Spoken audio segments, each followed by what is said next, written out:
gelisah di hatimu, bila kelam kabut tak menentu hidupmu.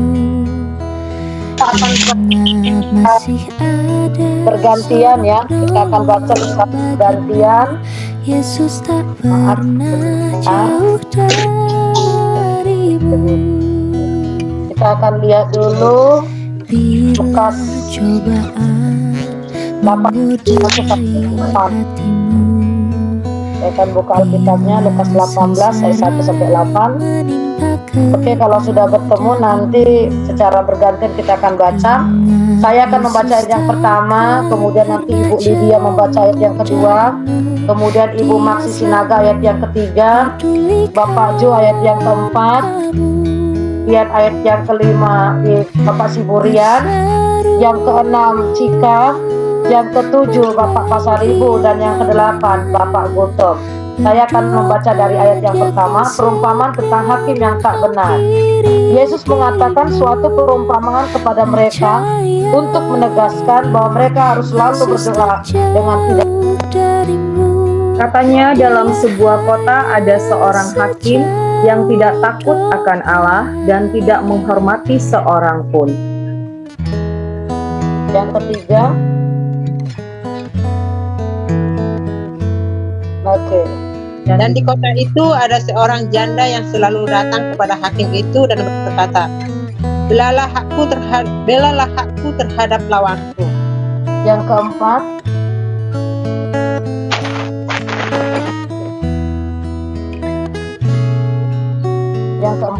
beberapa waktu lamanya hakim itu menolak, tetapi kemudian ia berkata dalam hatinya, walaupun aku tidak takut akan Allah dan tidak menghormati seorang pun. yang kelima Bapak Jo. Ayat kelima. Ya. Mana? Sebentar, soalnya marka agak berat juga ini. Namun karena janda ini menyusahkan aku, baiklah aku membenarkan dia, supaya jangan terus saja ia datang dan akhirnya menyerang aku. Yang keenam Cika Neulaka. Kata Tuhan, camkanlah apa yang dikatakan hakim yang lalih itu. Bapak Pasaribu yang ketujuh. Tidakkah Allah akan membenarkan orang-orang pilihannya yang siang malam berseru kepadanya, dan adakah ia mengulur-ulur waktu sebelum menolong mereka? Yang kedelapan Bapak Guntum.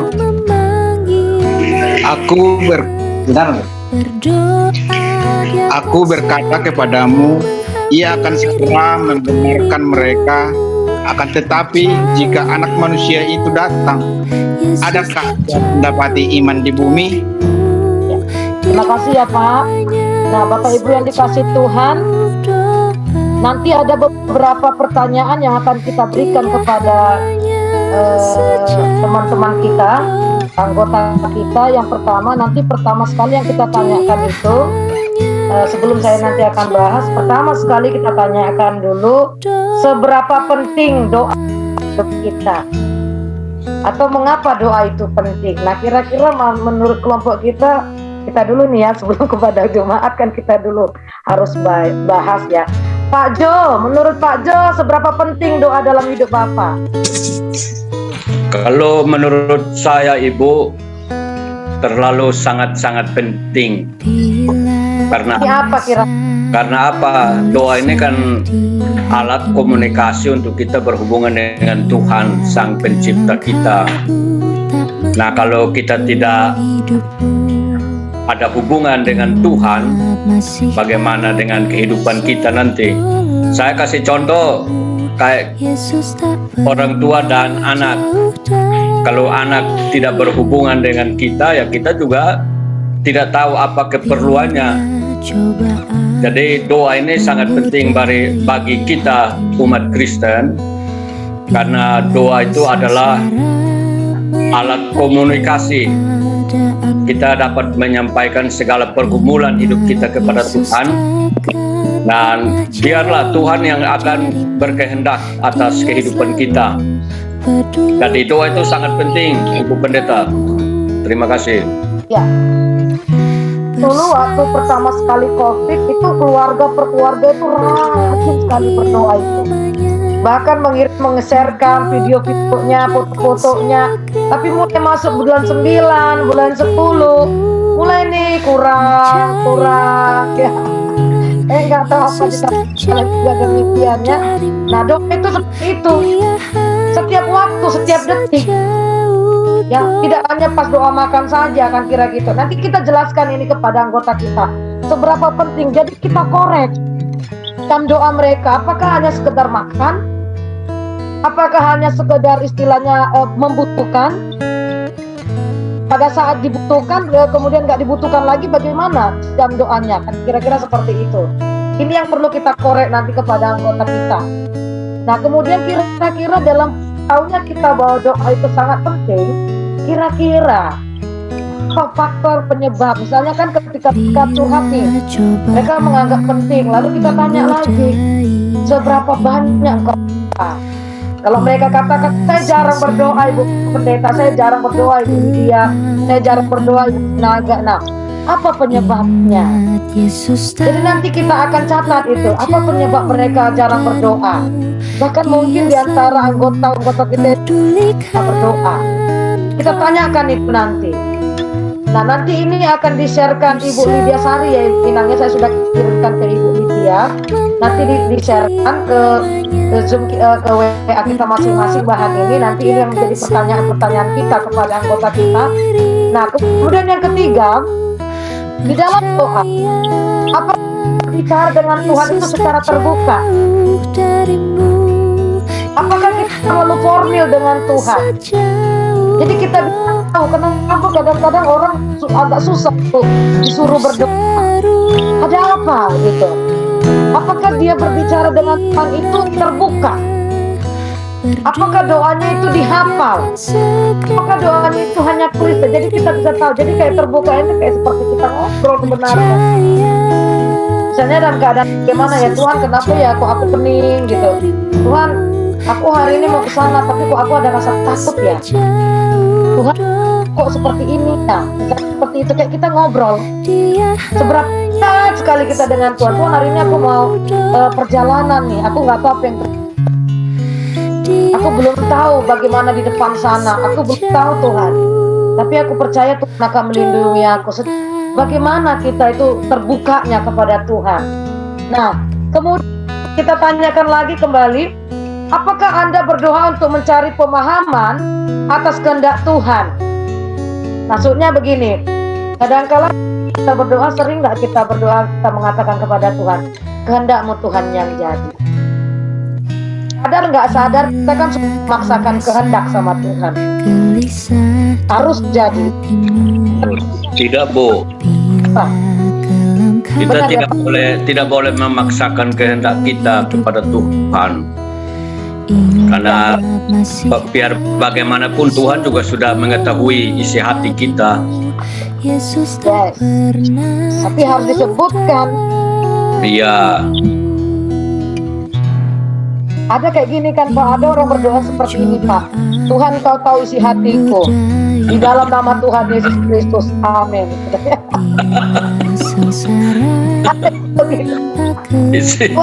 Kau apa yang pikiranku, Kau tahu apa yang di hatiku. Kehendak-Mu lah yang jadi, tanpa harus kukatakan. Sudah tahu kau Tuhan semuanya katanya. Dalam nama Tuhan Yesus Kristus. Amin. Pengen tahu kita mau nggak ngomong sama dia, kita mau nggak terbuka begini. Kita harus tanya aja kan, anggota-anggota kita kan kebanyakan para pemuda-pemudi ini Pak. Jadi kita perlu tanya gimana kira-kira ketika doa kita nggak dijawab, bagaimana gitu? Apakah kita mencari pemahaman atas kehendak Tuhan? Nah, kemudian apakah kita berdoa itu menerapkan firman Tuhan dan meraih pertumbuhan? Nah, ini yang penting Bapak Ibu ya. Kadang-kadang kan kita berdoa itu kan apa yang kita inginkan kan. Pernah nggak kita berdoa, Tuhan berikan aku pertumbuhan iman yang baik. Tuhan berikan aku pengenalan kepadamu dengan lebih dalam. Tuhan berikan aku cinta sekali kepada Tuhan apapun yang menjadi persoalanku.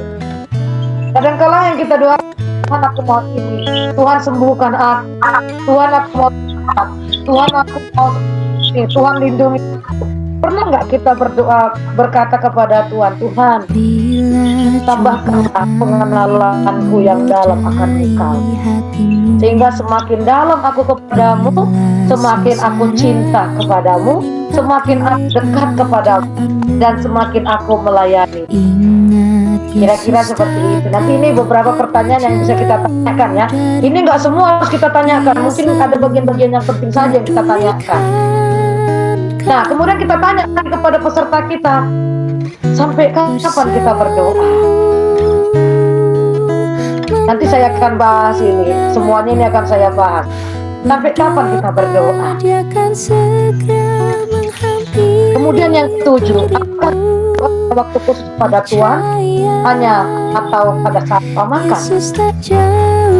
Nah, ini nanti beberapa pertanyaan yang akan kita berikan kepada anggota-anggota kita, sehingga anggota-anggota kita akan tahu. Nah, sejauh ini ada pertanyaan nggak kira-kira Bapak Ibu sebelum kita masuk kepada bahan? Kira-kira begitu. Nanti akan di-share sama Ibu Lydia, tapi di grup ya Bu Lydia ya. Tapi masing-masing ke Japri.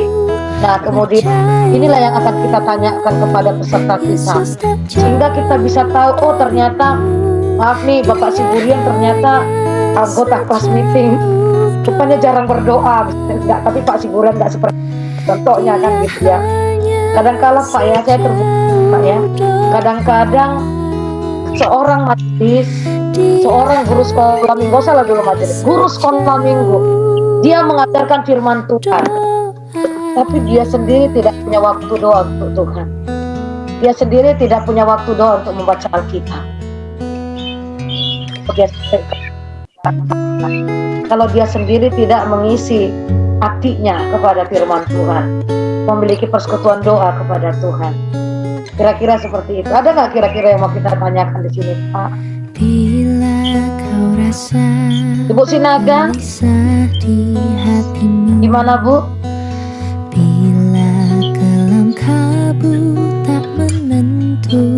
Beratkah ini? Nanti kita akan jawab. Nanti saya akan terangkan dan bahan ini akan di-sharekan.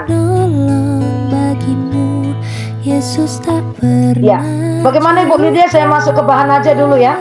Ya, boleh. Oke ya, kita lihat dulu ke bahan kita. Ya, ini kita akan masuk ke sini. Tadi beberapa pertanyaan kita. Ya, mari kita lihat situ. Saya sudah buatkan Bapak Ibu. Ingat Yesus takkan pernah jauh. Kelihatan enggak ya Ibu? Kelihatan. Kelihatan yang lain kelihatan ya? Kelihatan Bu. Okay. Ibu Lydia lebih jelas lebih. Tapi saya nggak bisa ya mengapa ininya Ibu Lydia ya. Sebentar ya. Nggak bisa saya ininya. Saya stop share dulu ya. Oh, coba biar saya yang ini. Ya, bentar ya Bu Lydia. Ini justru saya nggak bisa Bu Lydia. Agak susah untuk saya stop.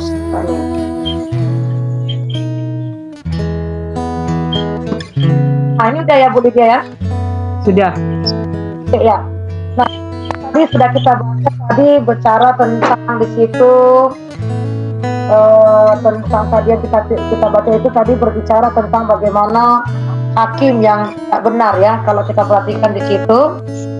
Nah, kemudian kita lihat pentingnya doa ini di sini akan kita bahas. Doa itu penting, nanti kita bisa akan kasih tahu kepada kita, anggota jemaat kita, bahwa doa itu alat yang penting atau sarana yang penting untuk memajukan pekerjaan Allah. Kemudian hanya hati dan tangan yang berdoa yang dapat mengerjakan pekerjaan Allah. Kemudian tanpa doa tidak akan ada pertumbuhan bagi gereja maupun pribadi. Nah, saya juga merindukan bahwa Taman Kebalen memiliki life club, tapi juga menjadi jemaat yang suka berdoa dan membaca firman Tuhan. Suka berdoa dan membaca firman Tuhan ya. Nah, jadi tanpa doa akan ada pertumbuhan baik bagi gereja maupun bagi pribadi.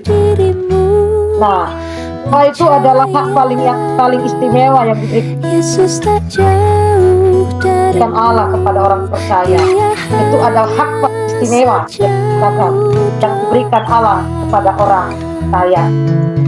Nah, sampai sejauh ini adakah kira-kira kita pertanyakan? Jadi ini sarana yang paling penting untuk memajukan pekerjaan Allah. Hanya hati dan tangan yang berdoa yang dapat mengerjakan pekerjaan Allah. Dan tanpa doa tidak akan ada pertumbuhan bagi gereja. Tidak ada doa dalam gereja Taman Kebalen ini, maka akan ada pertumbuhan. Baik adalah hak paling istimewa yang diberikan Allah kepada orang percaya.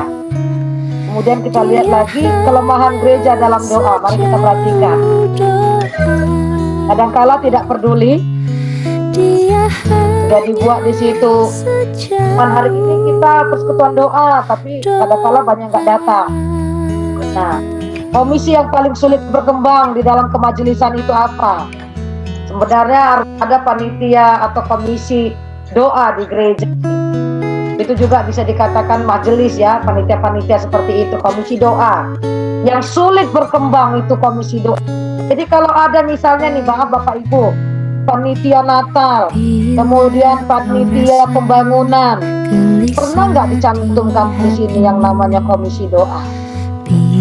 Jarang ada. Kalaupun ada, hanya sekedar. Benar nggak Ibu Lydia? Jadi kadang-kadang kita itu berdasarkan apa? Kekuatan kita, berdasarkan kehebatan kita, bergerak sendiri nih. Kita lama akhirnya jenuh, yang ada kejenuhan, capek. Tapi kalau ada doa, tidak akan ada seperti begitu. Nah, ini komisi yang paling sulit berkembang, komisi doa. Nah, coba kita perhatikan di sini. Pendoa biasanya 15 sampai 20% dari jemaat. Jadi kalau jemaat di Kebalen misalnya contoh ya Bapak Ibu ya, kira-kira ada 100 orang lah ya, contoh nih ya, contoh. Bisa bayangkan kalau 100 orang 10%-nya kira-kira 10, berarti sekitar 15 lah. Inilah rata-rata, ini belum bertumbuh sebenarnya. Harusnya 60% ke atas. Jadi jemaat itu juga mencintai yang namanya doa.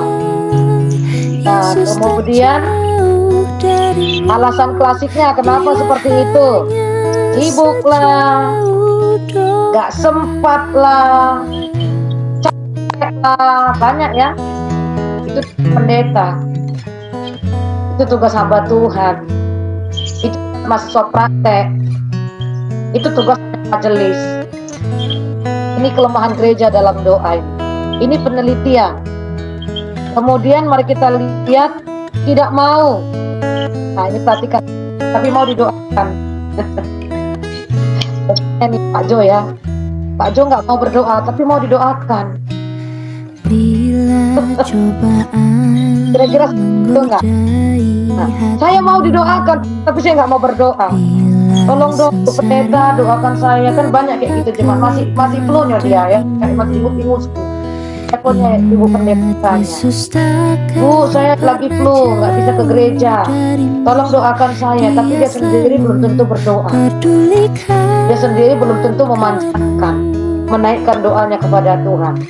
Nah ini banyak nih kelemahan gereja di dalam doanya ya, tidak mau tapi mau didoakan. Kemudian tidak selamanya, maksudnya tahu nggak Bapak ini? Ya sesuai kebutuhan aja, pas lagi butuh baru berdoa. Kira-kira kayak gitu nggak? Oh saya lagi butuh ya saya berdoa. Kalau saya nggak butuh ya saya nggak berdoa. Nah, kira-kira seperti itu. Nah, jadi ini nanti kita sampaikan ini kepada rekan-rekan kita, nanti khotbah saya juga akan seperti ini. Nah, tidak peduli komisinya paling susah komisi doa, pendoa siapa nih, doa itu cuma 15-20%, alasannya karena sibuk, tidak sempat, kemudian tidak mau tapi didoakan, dan tidak selama tetapi sesuai kebutuhan saja. Kan kebanyakan kan kayak sesuai keperluan saya, saat saya butuh saya berdoa. Nah kita lanjut berikutnya. Nah kita perhatikan alamat doa itu harus jelas. Perhatikan di situ ayat yang ketiga, mari. Dan di kota itu ada seorang janda. Mari kita lihat ayat yang ketiga Bapak Ibu dari pasal ke-18. Ada seorang janda, itu ada kata apa di situ? Yang selalu jahat. Ya, kepada hakim dan berkata, belalah aku lawanku. Jadi alamat 2 situ selalu datang, berarti apa? Continue. Karena yakin akan kemampuan hakim. Nah, orang percaya harus datang dengan keyakinan karena pengenalan akan Allah yang benar. Jadi tahu bahwa alamat 2 kita itu harus jelas kepada pengenalan kita harus jelas kepada siapa? Kepada Yesus Kristus. Yesus Kristus. Kemudian orang Allah memiliki ciri apa dikatakan energi yang besar untuk Allah, memiliki semangat, gairah dan kerinduan yang membara. Itu yang terjadi kepada si janda ini. Dia mengenal Allah itu, orang yang mengenal Allah itu dia punya energi yang besar untuk selalu mencari Allah. Semangat, bergairah, kerinduan membara. Ya tadi saya sharing-sharing sama Ibu Lydia ya. Pak Manurung rajin kali katanya datang ke gereja ya, ngecek-ngecek gitu. Nah kalau di Parung Panjang juga ada kayak gitu. Di Karawang dia pengen selalu. Bahkan Pak saya lihat jemaat di sini rajin gitu ya, luar biasa. Enggak semua seperti itu. Dan saya jempol bagi jemaat-jemaat yang begitu mencintai rumah Tuhan. Ya kalau minggu lalu saya karena belum paham, saya belum membuka pintu gereja karena saya pikir karena PPKM, nanti hari Minggu ini gereja kita terbuka. Bagi Bapak Ibu yang mau menonton di LC di gereja silakan, tidak apa-apa. Jadi ada semangatnya, ada gairahnya, ada kerinduannya yang terus membara. Kira-kira seperti itu. Nah, mari kita lihat di sini, berdoa itu harus dengan tekun. Mari kita lihat fokus pengajaran Yesus, berdoa dengan tidak jemu, tidak berputus asa, tidak putus harap, tanpa menyerah sampai ada jawaban, tidak tawa hati, dan tidak malas. Sampai kapan? Ya sampai ada jawaban. Belum dijawab ya, terus berdoa. Jangan tawar hati, jangan malas, jangan berputus asa. Saya punya kakak Bapak Ibu ya, kakak dari seorang hamba Tuhan, hampir 18 tahun tidak punya anak. Segala cara dilakukan mereka. Tapi apakah mereka kecewa dengan Tuhan? Tidak. Mereka tekun melayani Tuhan. Terus, bahkan setiap misalnya salam-salaman dengan pendeta, selalu dia minta tangan pendeta itu berada di kandungan istrinya itu. Dan setiap pulang gereja, dia selalu minta ibu pendeta atau bapak pendeta itu mendoakan. Bahkan setiap kunjungan dia selalu minta didoakan. Hampir 18 tahun. 18 tahun. Pada usia mereka menikah 18 tahun, Tuhan mengaruniakan mereka seorang putri. Itulah mukjizat Tuhan. Sampai kapan? Sampai ada jawaban. Kalau tidak dijawab, ya terus berdoa. Bukan kehendak kita yang jadi, tapi kehendak Tuhan. Nah, kemudian mari kita lihat lagi pelajaran apa yang kita lihat dalam perbandingan dalam cerita firman Tuhan pada hari ini. Mari kita lihat. Nah, kalau ini tadi kan tentang hakim. Siapa hakim itu? Kalau kita lihat di situ, dia orang yang tidak beragama ya, ateis. Bahkan dia seorang yang egois. Dan tanda itu datang kepada dia. Tapi apa yang terjadi kepada hakim itu? Dia merasa terganggu. Dia tidak senang. Nah, bedanya dengan Tuhan, Dia maha kasih, Dia maha tahu. Matius 7 ayat 7 sampai 11. dan tidak direpotkan. Malah senang dia selalu dibangunkan, selalu diingatkan, selalu disapa Tuhan itu. Tuhan tuh tidak pernah direpotkan, tapi hakim di situ dalam cerita ini dia merasa terganggu. Dia tidak senang, ateis, dia tidak mengenal Tuhan. Tetapi walaupun seperti itu pun dia masih mengabulkan permintaan si janda itu. Bagaimana dengan Tuhan kita? Dia tidak direpotkan, malah dia senang dia kita tegur, senang dia kita sapa. Itulah perbandingan dalam cerita ini. Kemudian mari kita lihat lagi penghalang kita di dalam berdoa. Ya, tadi saya katakan itu jemu, lelah, capek berbuat baik, kehilangan jawaban Tuhan.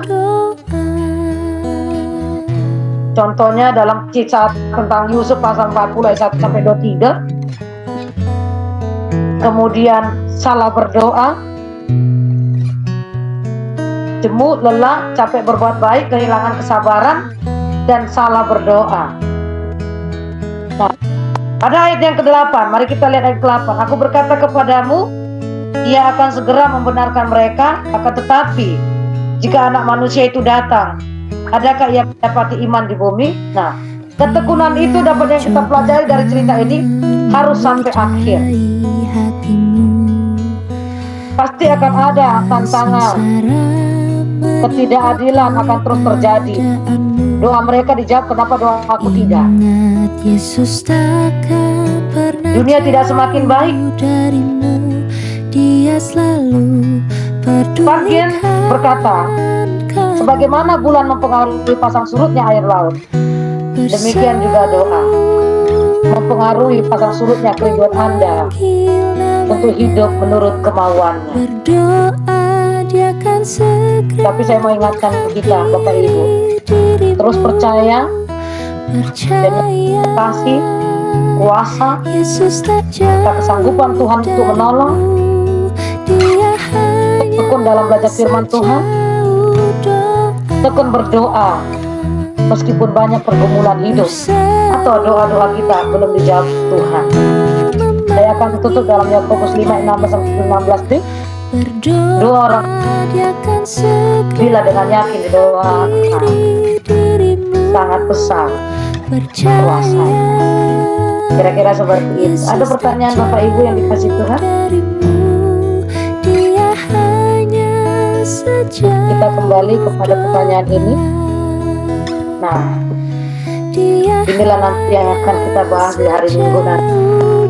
Inilah yang kita tanya kepada jemaat. Dan ini tidak hanya berhenti dalam satu minggu, minggu depannya juga akan kita tanya, ada nggak perubahan dalam jam doamu? Apa penyebabnya? Apakah penyebab dari 5 misalnya ada 1-5? Kira-kira dalam 5 penyebab itu, apakah 2 sudah hilang? Apakah masih tetap ada? Ataukah sudah hilang 4? Dan akhirnya kita menjadi seorang pendoa?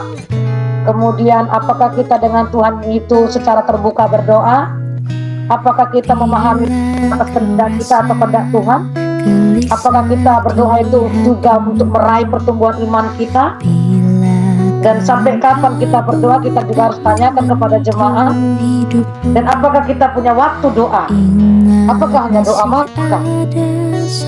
Kira-kira seperti itu. Ada pertanyaan Bapak Ibu? Ada sedikit, Bu. Iya, Bapak.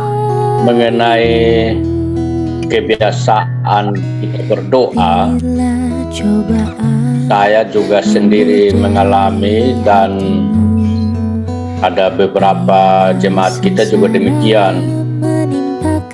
Maksudnya begini, Bu, kita kan kalau hadir beribadah di gereja, kadang-kadang kita terlambat datang,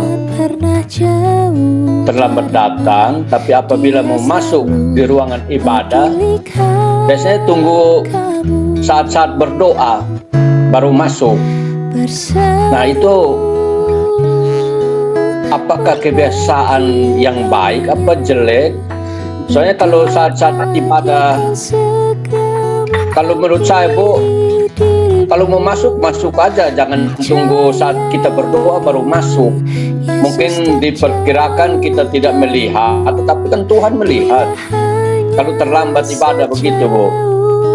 Jadi saat kita giliran berdoa baru masuk. Saya pernah alaminya begini, Bu. Saya ya bukan terlalu rajin, tapi saya hadir sebelum ibadah. Kok beberapa saja yang hadir, tetapi setelah berdoa saya lihat belakang kok penuh. Saya bilang, ini masuk dari mana? Iya. Nah, feeling saya, oh berarti tadi kita berdoa baru pada masuk.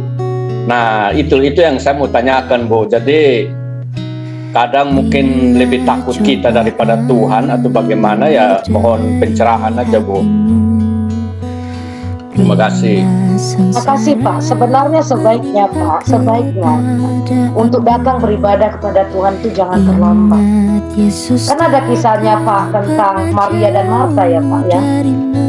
Marta terlalu sibuk dengan pekerjaan, tetapi Maria duduk dekat kaki Yesus, kan seperti itu, Pak ya. Nah, memang sebaiknya, Pak, ketika kita hadir ke gereja, saya luar biasa memang mendidik dari kecil, Pak. Kecil. Selalu kan kepada orang tua saya, jangan terlambat datang ibadah. Selalu dia pakai analogi filsafat apa itu ceritanya itu ya. Kalau kau terlambat datang sama Tuhan, berkat pun akan terlambat datang. Ya. Jadi saya dari kecil itu sudah, saya nggak mau Tuhan terlambat sama saya. Harus standby dan tepat waktu. Kalau bisa apa yang saya inginkan kan bisa seperti itu, Pak. Memang seharusnya. Nah, yang kedua, Pak, yang saya dapatkan adalah ketika memang kita saat beribadah banyak tantangannya, Pak. Jadi memang tantangan yang terbesar itu sebenarnya datang dari iblis. Iblis itu mengambil sedetik saja pikiran kita. Kita tidak bisa menikmati pujian, tidak bisa menikmati khotbah. Kenapa ada orang bilang begini, kok saya nggak suka ya khotbah pendeta ini? Karena dia memakai analogi, Pak, memakai pikiran. Tapi kalau dia sudah datang 15 menit atau 10 menit, Pak, sebelum ibadah, bahkan di rumah dia sudah persiapkan doanya, mau kayak mana bentuk khotbah pendeta itu, Pak. Ketika dia benar-benar menyatu dengan Tuhan, dia mendapatkan sukacita, kekuatan dari firman itu, Pak. Kira-kira seperti itu. Amin, amin. Jadi tidak logika main saat dia mendengar firman, tetapi roh Allah itu yang bekerja dalam pikirannya, itu yang menguasai hatinya, pikirannya, sehingga dia mengerti arah firman Tuhan. Aku dijamah Tuhan, aku disembuhkan Tuhan. Jadi saat kita datang kepada firman, saya hampir 3 bulan sakit, Pak. Saya sudah menyerah di situ.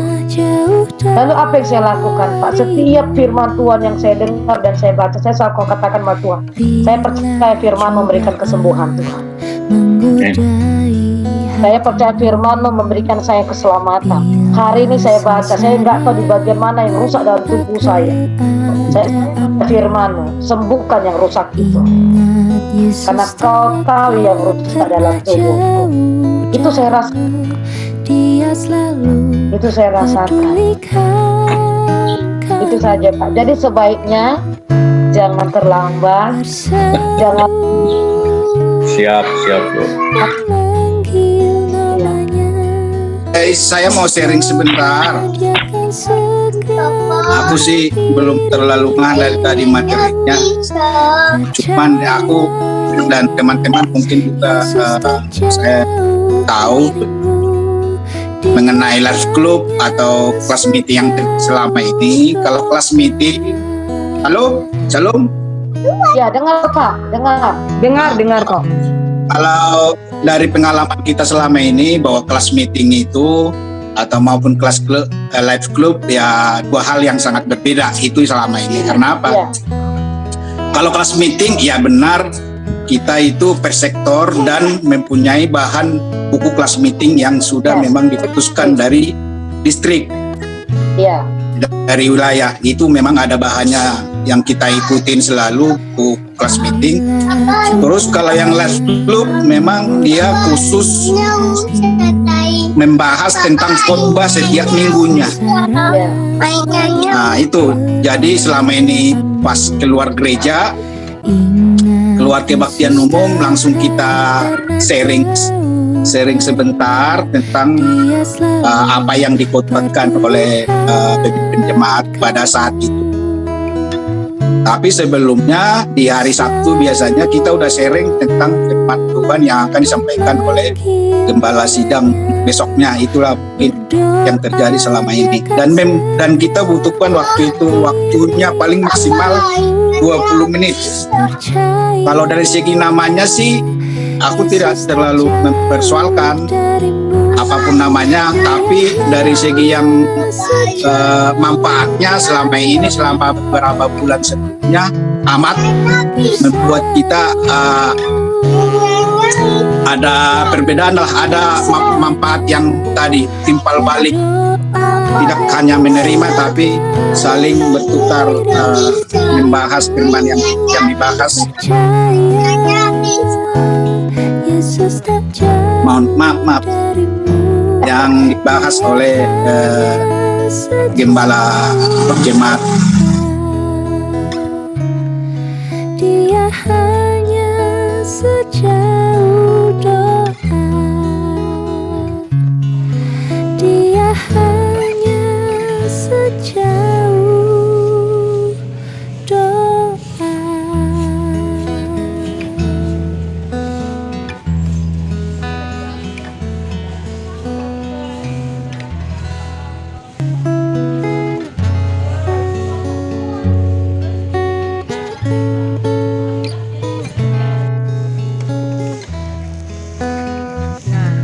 Tambah lagi nih orang-orang baru yang baru sembuh, bagaimana? Itu semangat. Bila kelam kabut tak menentu hidupmu, Ya ini juga yang baru sembuh. ingat masih ada seorang penolong bagimu. Yesus tak pernah jauh Dari mulai sembuh ke sana nih. Tetap jaga kesehatan, Bila cobaan menggodai hatimu, bila sengsara menimpa keadaanmu, ingat Yesus takkan pernah jauh darimu. Dia selalu Apa kesan-kesannya dengan gereja metode Islam? Domba saat hilang aku berseru memanggil namanya. Jadi biar datang ya Pak. Doa dia kan segera menghampiri dirimu. Percaya Yesus tak jauh darimu. Dia hanya sejauh doa.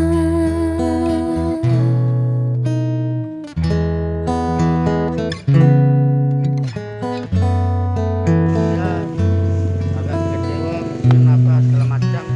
Setelah sembuh baru sadar gitu dong. Tahu nggak datang lagi dia? Gak jelas nih, kacau nih.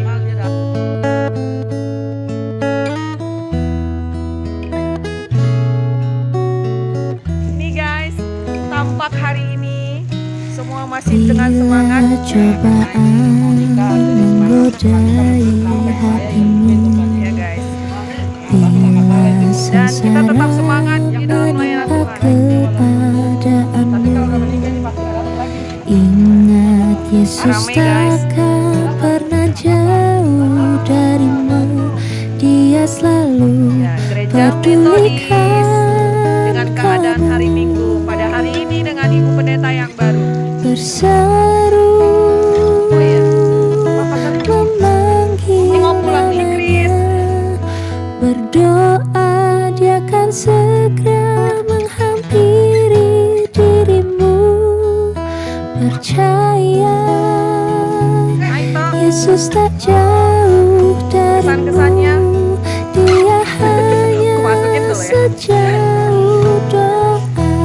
Iya, lagi dipesan gorengan. Ya, ini Bapak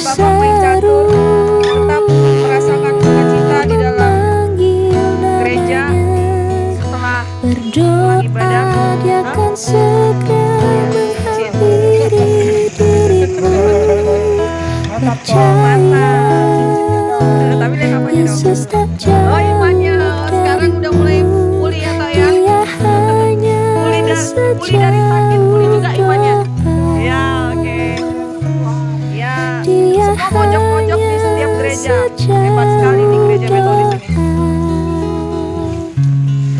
Dia hanya sejauh Di dalam doa.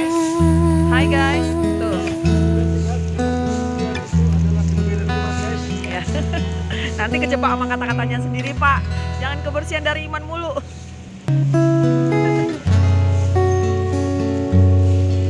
Ya.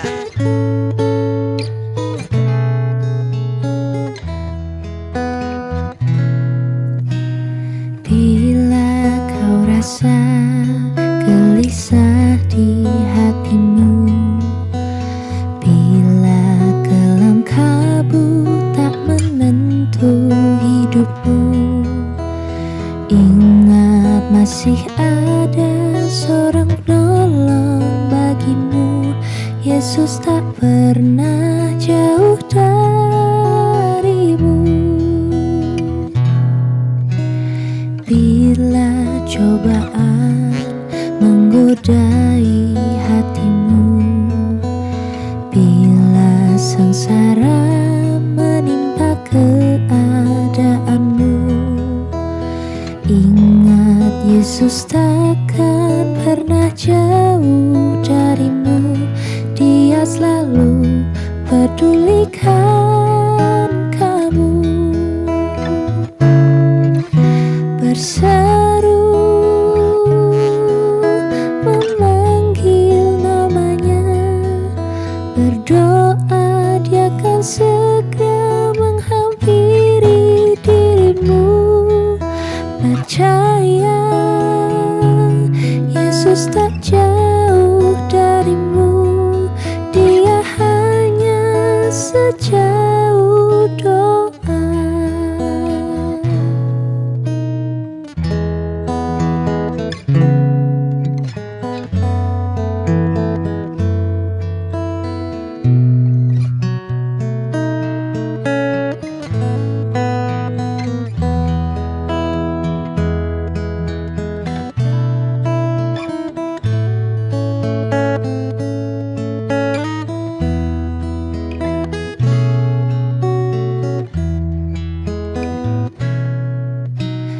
Bila cobaan menggodai hatimu, bila sengsara menimpa keadaanmu, ingat Yesus takkan pernah jauh darimu. Dia selalu pedulikan kamu. Berseru memanggil namanya, berdoa dia akan segera menghampiri dirimu.